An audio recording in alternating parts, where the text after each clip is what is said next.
Welcome to Justice Trek. My name is Ted Kilvington, and this is an audio and video log that journeys through comic book history as I discuss individual comic book stories of Star Trek, the Justice Society, and the world's greatest superheroes, the Justice League of America. Justice Trek is the only show devoted to the entirety of these great comic book series, from the 1940 debut of the JSA, the launch of the JLA and Star Trek comic books in the 1960s, and right up to comics hot off today's shelves. This show will impact you in 5, 4, 3, 2, 1.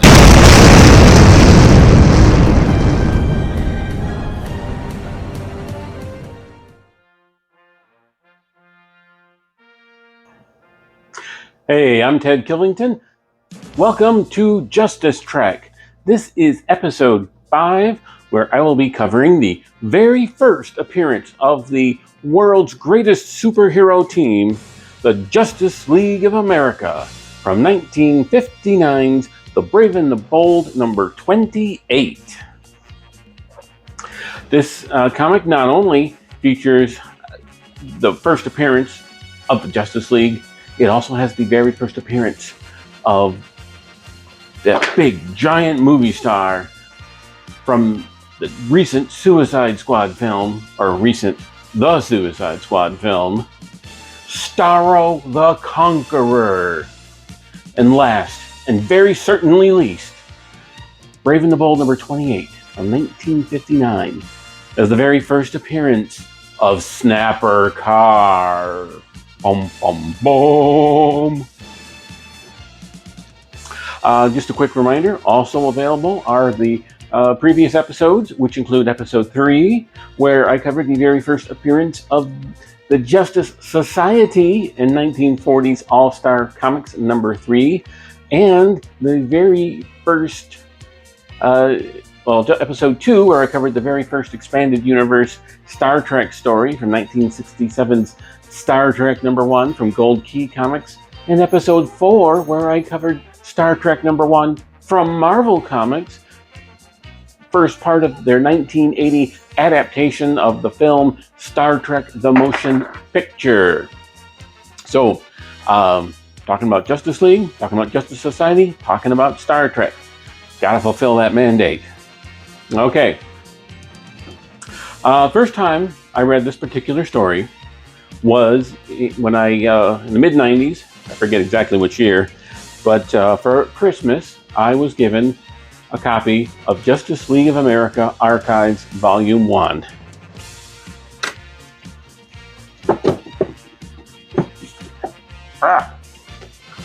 So here it is. Same copy I got back then. And while I have a lot of comics, I definitely prefer, for anything anything older than me, I definitely prefer to have a high quality reprint edition as opposed to spending $50 on maybe a single old falling apart copy of one issue from the same year, when I can get a whole year's worth for the same price in a high quality, long lasting format.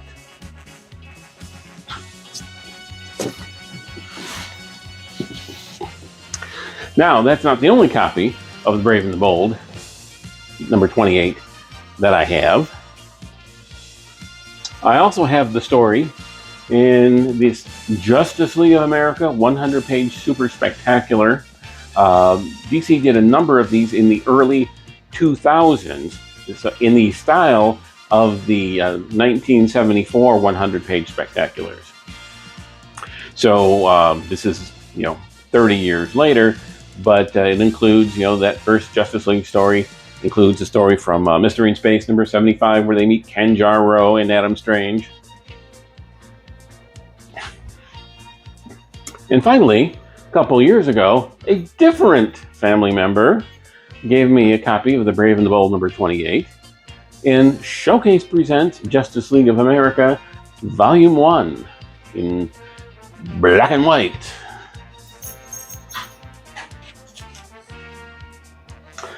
So, let's see, blah, blah, blah, blah, blah, blah. Okay, well, this is going to be a longer episode because we've got a lot of background information.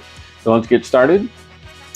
Let's see. Characters appearing in this very first Justice League story are Aquaman, Arthur Curry, King of Atlantis, Wonder Woman, Princess Diana of Paradise Island, aka Diana, Prince of the United States Air Force, Superman, Kal-El, the last son of Krypton, aka Metropolis Daily Planet reporter Clark Kent, Green Lantern, test pilot Hal Jordan, Batman, millionaire playboy Bruce Wayne, Flash, police scientist Barry Allen, John Jones, which is how he's building this issue, John Jones, the Martian refugee turned Martian refugee turned undercover police detective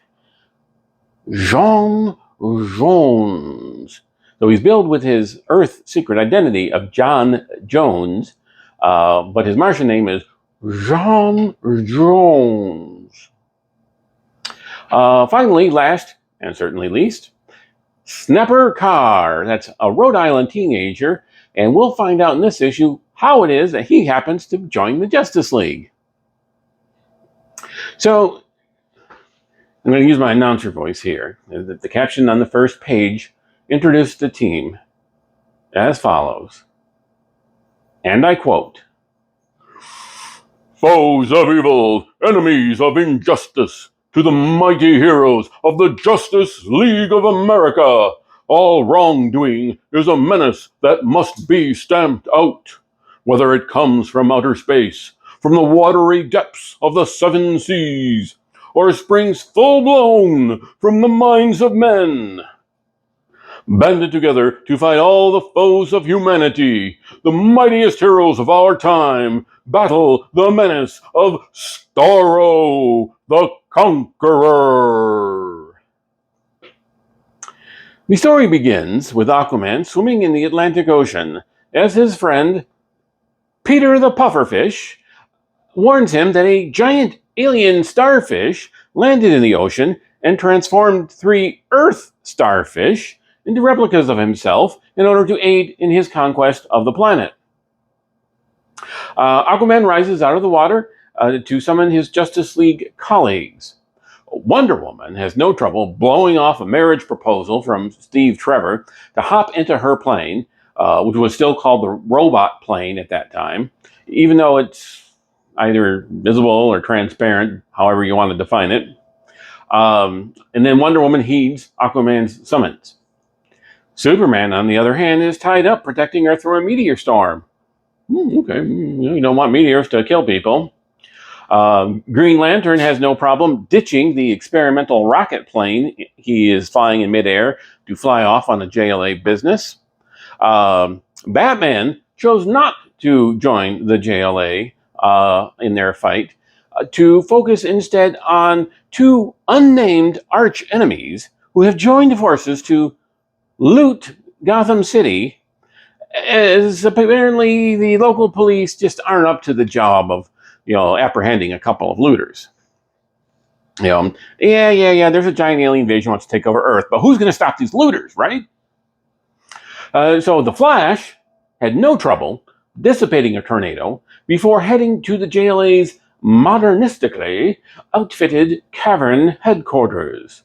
And the Martian Manhunter was simply free to report for Justice League duty as he was on vacation at the time. When the 4 heroes arrive at the headquarters, Aquaman briefs them on the situation, and then the team chairman, the Flash, dispatches them to fight Starro's 3 deputies. First, Green Lantern flies out to the Rocky Mountain National Park in Colorado, where he encounters a gigantic flying starfish seizing an Air Force jet bomber in mid-air. The jet bomber's pilot and the co-pilot attempt to fight the starfish, but the creature appears to shrug off their bullets as it reaches through the fuselage to grab the atomic bomb housed inside the plane.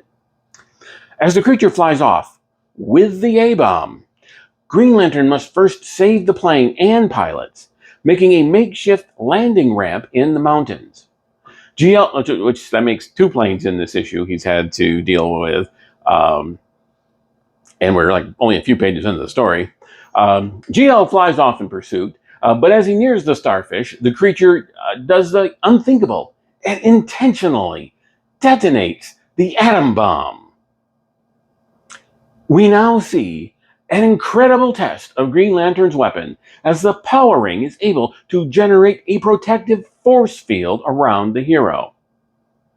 After the blast subsides, Green Lantern flies after the starfish, dodging the energy beams the creature is able to project and aim at the hero. Finally, Green Lantern is able to direct his emerald energy at the creature's eye, willing his opponent to return back to its original starfish shape and size. Next, Wonder Woman and John Jones fly out to a place called Science City, where they encounter Starro's second deputy, much larger than the first, picking up a large building named the Hall of Science, and then flying off. Although the first smaller starfish deputy did not have any dialogue, this deputy lets the readers know his mission, which is to absorb the knowledge of the scientists within the building. So this starfish not only has the ability to create other starfish and to become giant in size and has energy beams, but he is telepathic. He can suck knowledge out of people's brains. The readers are treated to another mid-air battle as Wonder Woman stands on the wing of her plane and uses her magic lasso to grab one of the giant starfish's tentacles. But the creature is so surprisingly strong that it jerks the Amazon off of her plane. Meanwhile, Jean was in the upper atmosphere looking for a weapon to use against the creature, and he finds the remnants of the meteors that Superman has been destroying since the beginning of the story. So, at least Superman's contributing to this effort in some small way. Thanks, Batman. Gotta catch those looters. Jean uses his Martian super breath. This is the first time he'll use it in the Justice League story, but by no means the last. He uses his Martian super breath to aim the meteor fragments with terrific force at the star Colossus, causing the creature to fly away. Wonder Woman and Jean catch up to the creature and land on the roof of the Hall of Science when the creature attacks the heroes with its nuclear energy blasts. Wonder Woman is able to deflect the energy beams with her wrist bracelets, made from the hardest metal known, Amazonium. Take that, Wolverine. Jean, on the other hand, is able to fashion a lead shield from the roof of the building to shield himself from the radiation of the nuclear beams. The two heroes then begin to use better strategy against the creature, with Wonder Woman bracing herself on the Hall of Science roof as she mentally controls the robot plane to pull both the building and the creature carrying it through midair in the opposite direction, while at the same time, Jean attacks the creature's eye. This ploy succeeds in both getting the Hall of Science back on the ground and in weakening the creature to the point where it is unable to fly away. It then collapses on solid ground, unable to act any longer. Next, the Flash has raced to the town of Happy Harbor to discover that Starro's third giant starfish deputy has entranced every person in the entire town, with one exception. There's a lad there named Snapper Carr. He discovers, after 3 hours of spreading turf builder, lime, and sodium chlorate on his family's lawn, that his mom, dad, and kid sister are walking like mindless drones to the center of town, where the creature is giving instructions.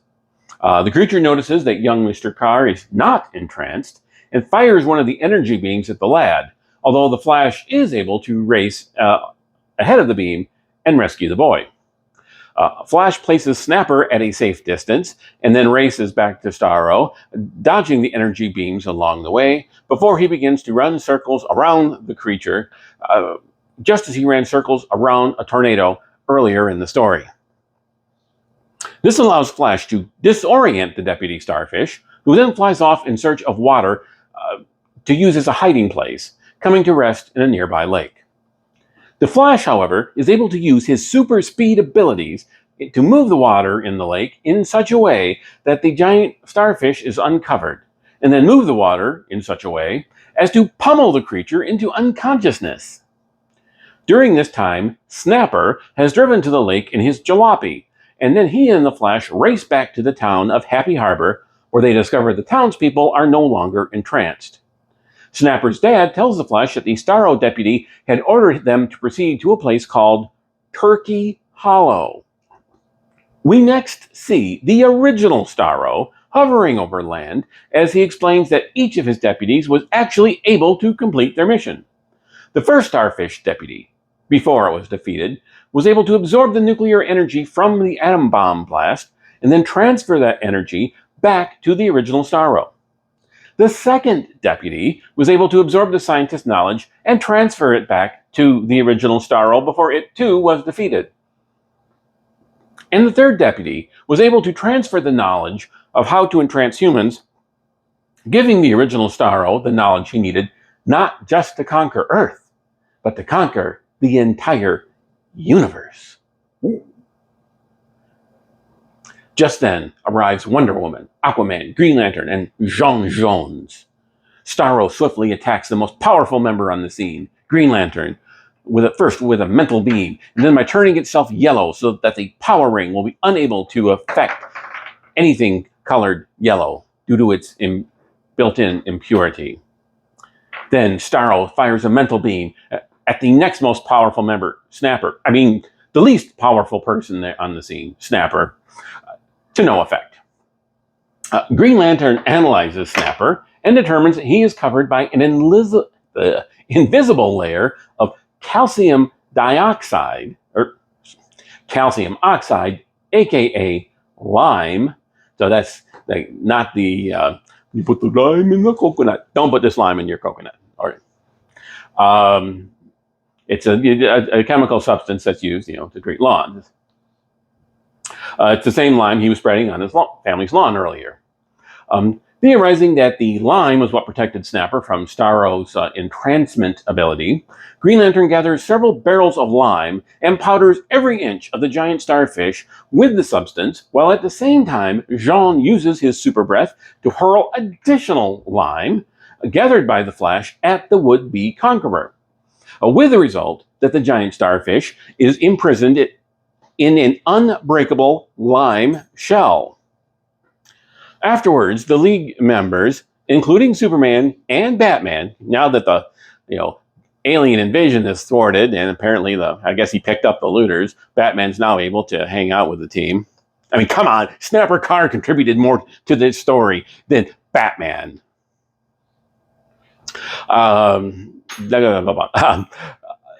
All the League members, Superman, Batman, Snapper Carr included, gather at the headquarters and reward the young man for aiding the team by inducting him into the League as an honorary member, even giving the lad his own official Justice League signaling device so he can be alerted to emergency meetings.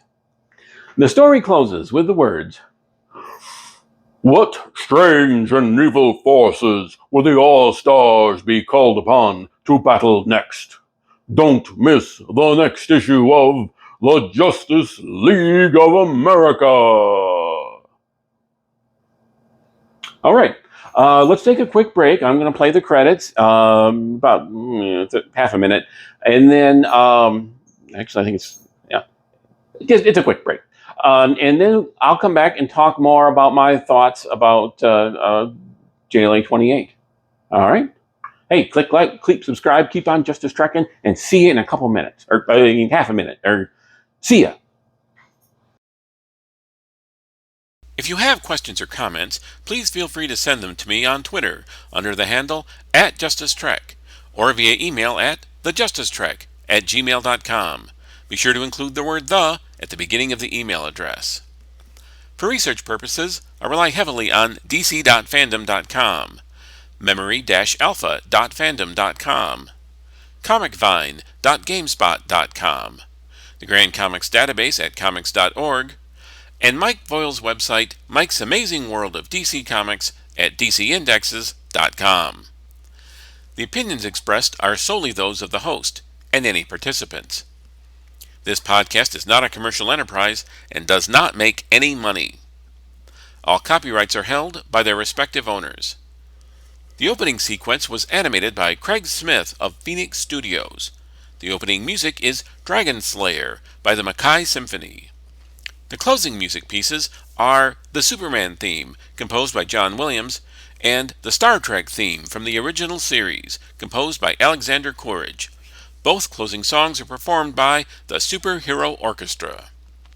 Under Section 107 of the Copyright Act of 1976, allowance is made for fair use for purposes such as criticism, comments, news reporting, teaching, scholarship, and research.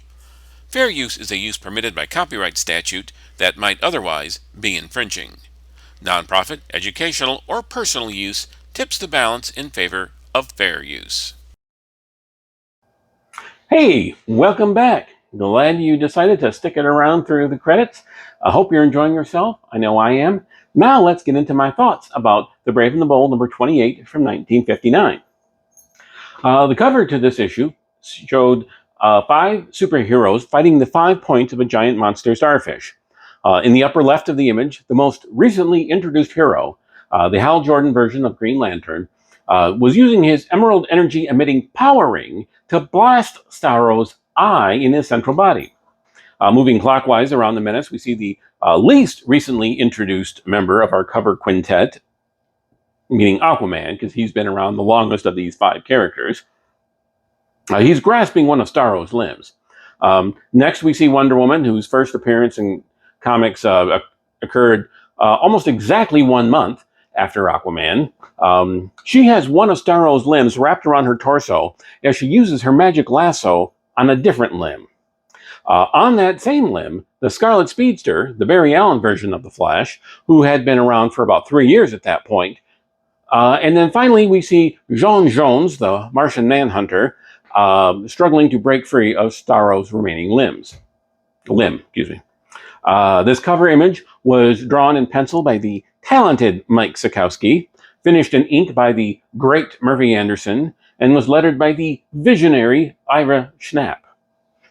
Mr. Schnapp designed not only the logo for the Justice League of America, debuting this issue, naturally, but he also designed many cover logos for DC over the years. Most notably, he designed the logo for Action Comics back in 1938. And even today, DC still uses a version of that same logo that Ira Schnapp created all those many years ago. So that shows you a little bit about Ira's talent. Let's see. The colorist of The Brave and the Bold, number 28, is not known, although comics.org conjectures that it may have been longtime DC production artist Jack Adler. It should be noted at this point that my review copies of the first 75 or so issues are all from the JLA Archives hardcover editions. They cover the 3 Brave and Bold issues and all of the issues up for 90 through issue number 93. I did own a few scattered issues before then. I think they may have come out with another one after they caught up to 93, but at that point I had all the originals, so I stopped buying the archives. I think the earliest one I own is issue 74, where Black Canary joins the team. Which Black Canary? You'll find out in 20 years or longer. The archives only include the stories and the covers without any other original content from the printing. So there's no Hostess ads or Fudgesicle ads or Cap's Hobby Hints or any other stuff that was appearing in the DC Comics circa late 1959. This also means I will only be reviewing the if there's going to talk about color, it'll only be the color in the reprint editions. So regardless of how talented or untalented or how much of that talent actually saw through on the printed page of the original copies, I don't know who did the original color. I'm not going to be seeing the original color. So my critiques of said color will be limited to whatever reprint edition I'm using. Let's see. The coloring on JLA Archives #1 was by Tom McCraw and Rick Taylor. The editor of this issue, the legendary Julius Schwartz, once claimed that the name of the menace, Starro the Conqueror, was inspired by Ray Cummings' 1925 science fiction novel, Tyranno the Conqueror. So, besides the obvious introduction of the team itself, this issue also introduced that formidable menace, Starro. Starro seems kind of goofy by contemporary standards, but James Gunn, he used him on the big screen, and it was to great effect. So sometimes you want goofy, you want a big goofy menace. Starro was not actually a frequent enemy of the JLA. He wouldn't make his next appearance until the late 1970s. After that, he returned maybe about once every 10 years. Starro even managed to have a portion of one of his tentacles. It got cut off and went sent into a parallel dimension where it landed on the other world of Earth C, where Superman encountered Captain Carrot and his amazing zoo crew. So not only did Justice League fight Starro in their first post-origin recorded adventure, but so did the zoo crew. Let's see. Another thing that I think is interesting is, of course, Starro first appeared in Brave and Bold #28. The feature for Brave and the Bold in the previous 3 issues was the Suicide Squad. So they actually, it was like issue 25, debut of Suicide Squad, 26 Suicide Squad, 27 Suicide Squad, 28 Starro. So they are really a natural fit. It does seem a little odd that they used a version of Starro in a Suicide Squad movie and not a Justice League movie, but that's Hollywood. And of course, the Brave and the Bold #28 was also the debut of the very first honorary Justice League member, Snapper Carr. Now, as we mentioned a couple episodes ago, where I covered All-Star Comics #3, in that first Justice Society adventure, they mentioned that Superman and Batman were honorary members because they were too busy to be fully active on the team. Justice Society started with 2 honorary members, Superman, Batman. Justice League started with 1 honorary member, Snapper Carr. Just as good, right? Snapper didn't last much beyond the 60s. A lot of fans didn't like him. A lot of the talent didn't like him. Supposedly, DC's publisher at the time said that they needed a younger character for reader identification, so that the younger readers could look at that younger character and say, "Oh yeah, it's him. I want to be like that kid hanging out with the Justice League." I think that's actually how I sounded, because the first time I ever read a Snapper Carr story was a reprint edition in the 90s. Actually, I think it was JLA '93, which I mentioned a little bit ago. In that issue, I was like 8 years old when I read it, and I liked it. I liked Snapper Carr. I thought he was cool. I identified with him. So as an 8-year-old, yeah, hooray for young people being in the Justice League. So, but at that time, the writers and a lot of the fans, certainly the fans that took the time to write letters, it wasn't usually the 8-year-olds who were writing in the letters complaining about anything. It was always the older readers. And the older they were, nitpickier they got. I did think it was odd that in the 70s, when they introduced the Super Friends cartoon, and at that time, the network children's animation programming said that they needed to have younger characters for audience identification.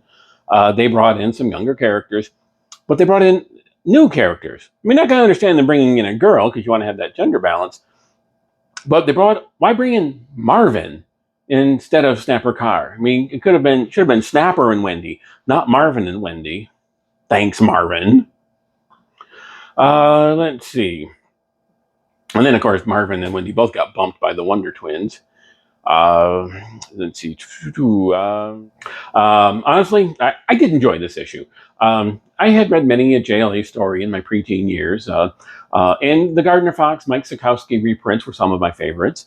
The comic stories of the present are vastly different from this one, but I think I identify more with the original era's sensibilities, and this debut issue certainly was of its time. From the giant alien monster which resembled an Earth animal. Now, one thing is a quick diversion. Marvel Comics are known for their giant monster comics that they were publishing in the early 1960s, just before they got on the superhero bandwagon, which supposedly started when the publishers of DC and Marvel were golfing, and the publisher of DC said to Martin Goodman, the publisher of Marvel, "Hey, check out our Justice League comic. It's selling like gangbusters. Superhero teams are really popular." And so then Martin Goodman went and told Stan Lee, "Hey, go create a superhero comic." So that's the story. Whether it's true or not, that's been told many, many a time. And but what people don't remember is that DC also published a ton of giant monster comics.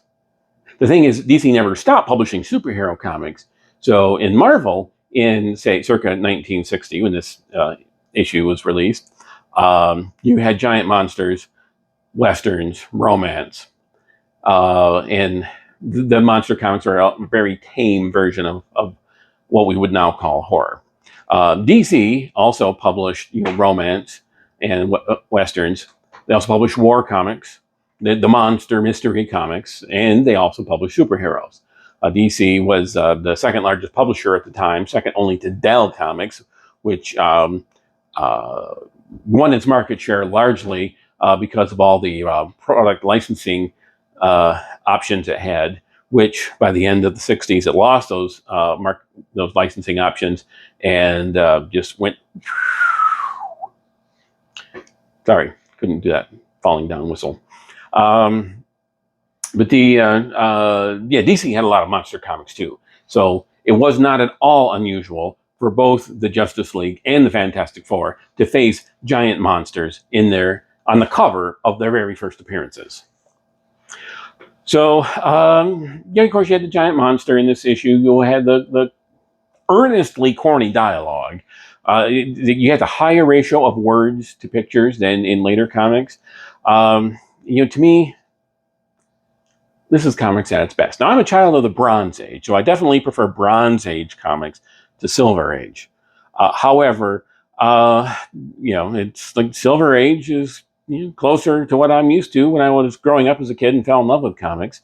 That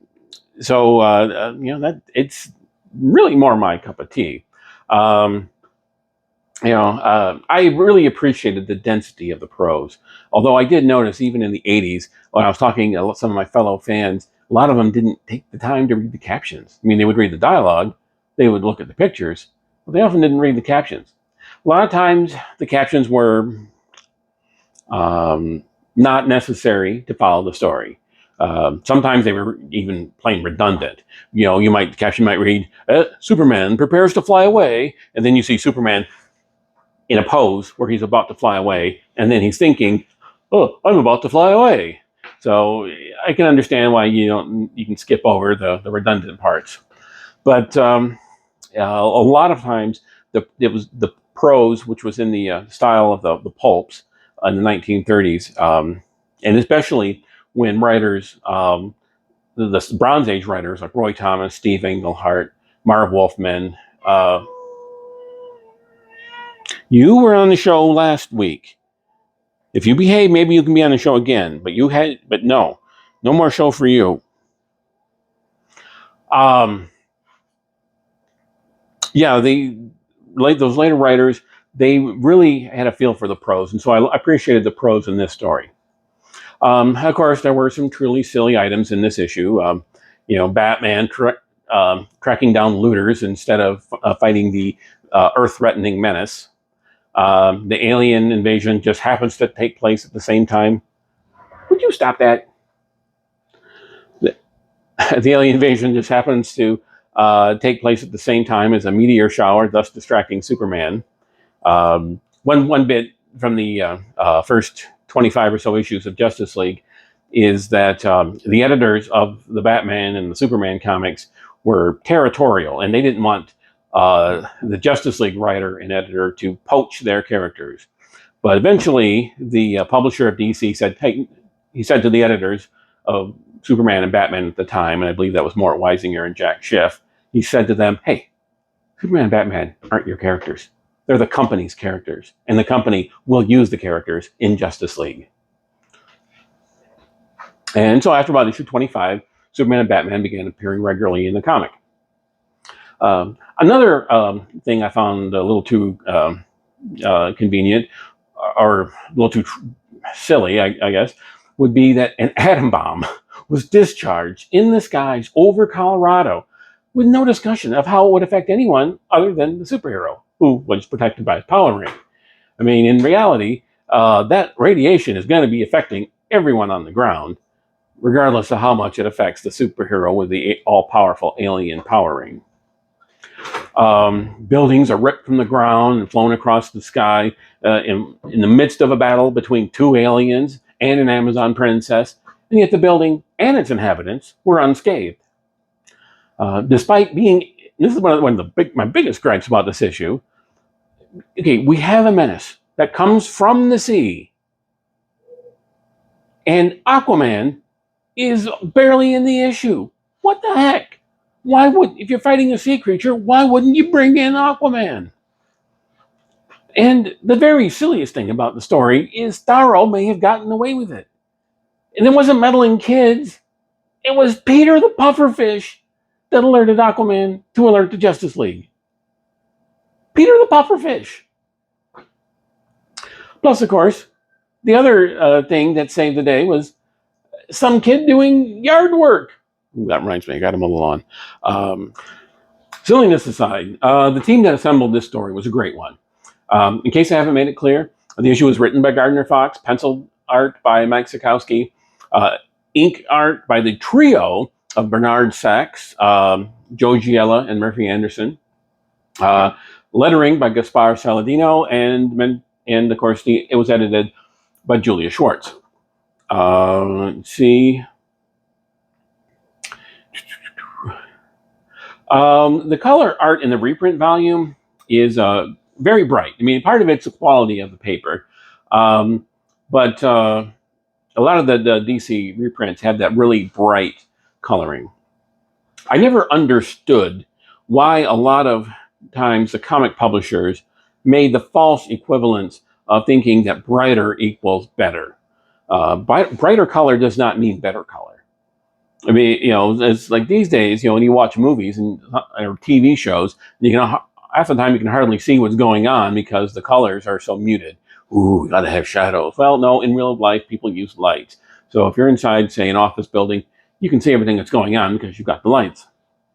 If you're in a home, you turn on the lights. If you're outdoors, you've got sunlight. If you don't have sunlight, well, then okay, you got your shadows. But at least, the pencil and ink art was definitely preserved in the archive edition.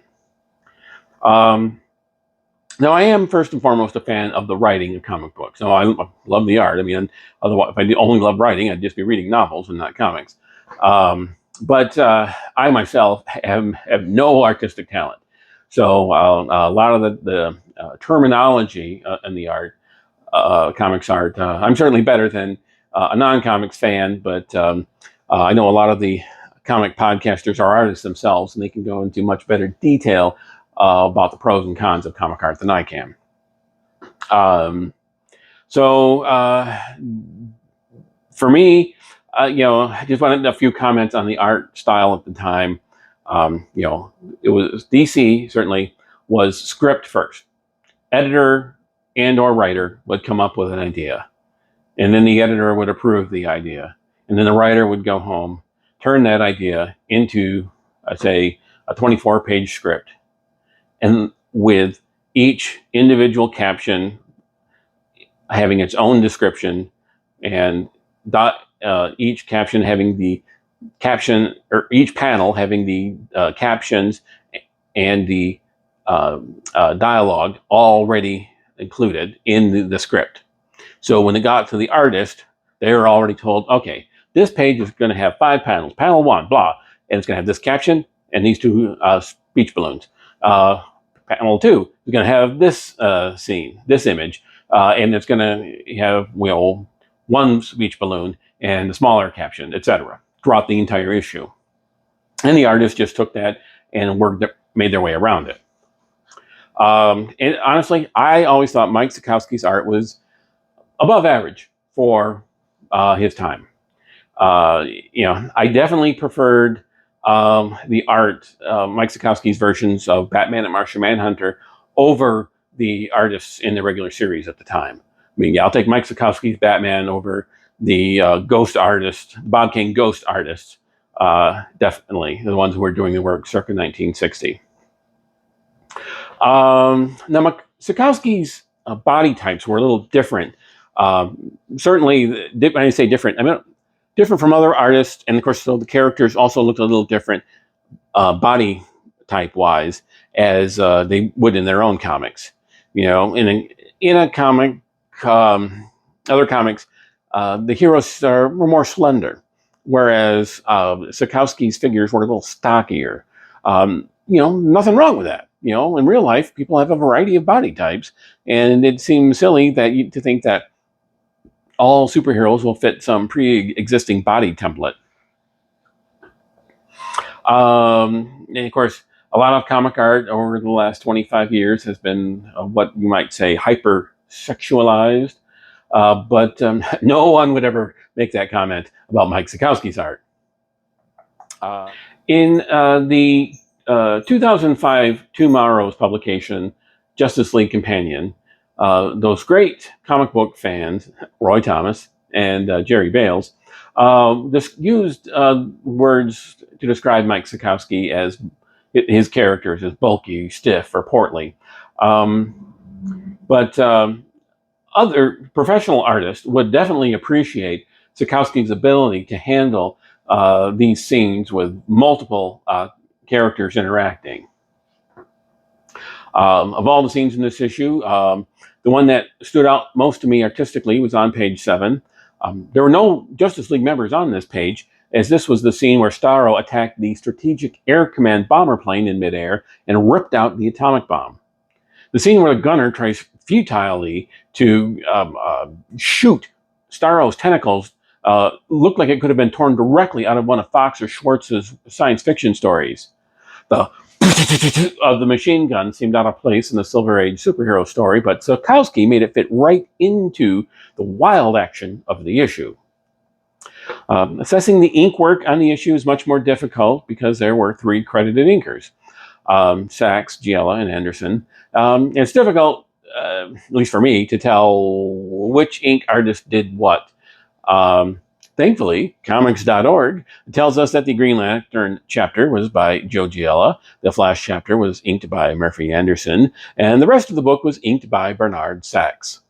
The thing that stands out the most to me, ink-wise, was the inking on Starro. The front side of the would-be conqueror was always drawn and colored purple, but the flip side, whether shown in part or in full, was almost entirely in black ink, as was the underside of the SAC bomber. I can only wonder who made the artistic decision to ink the giant starfish, the back of the giant starfish, all in black. Was it one of the inkers? Was it the penciler Sekowsky, editor Schwartz? Or was that in Gardner Fox's script? One thing is for certain, whatever Fox indicated in his script, he was the perfect person to write it.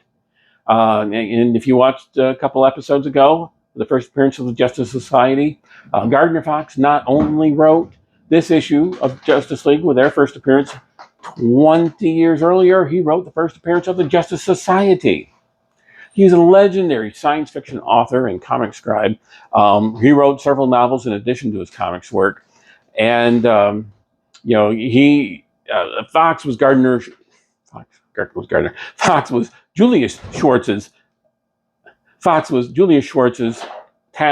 go-to talent for this project. The format for the League's first outing, a 5-act story with the League encountering a menace and then splitting off into 3 teams. At this point, 2 of the teams only had 1 person on them. But they split off into teams to deal with aspects of the menace and then gathered together at the end to finish off the threat. That template was developed for the Justice Society stories and would continue to be used in future tales.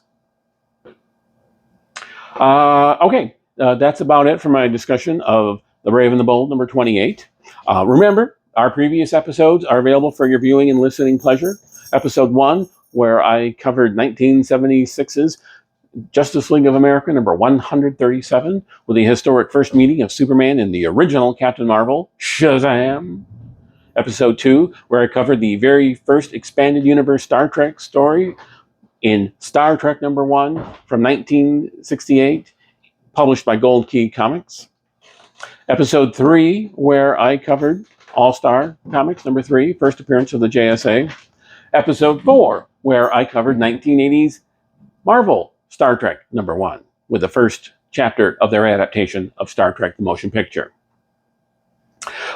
Please join me for our next episode, where I will cover part 2 of the Marvel Comics adaptation of Star Trek the Motion Picture from 1980.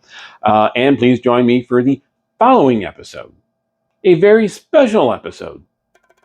Join us on a very special Justice Trek, where I will be doing a special preparation episode for my chapter of the J.L. May crossover.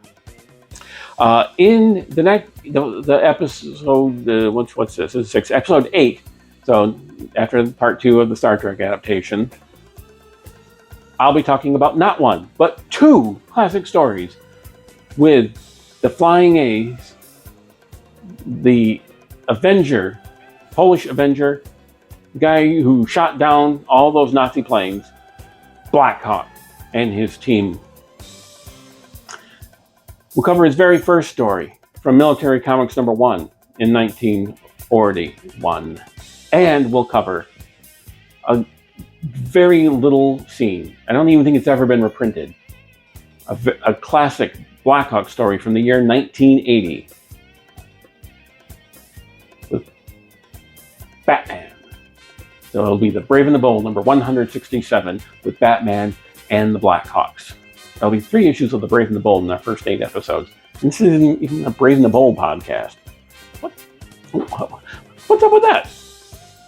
So, that first Black Hawk story was by the comics giant, Will Eisner.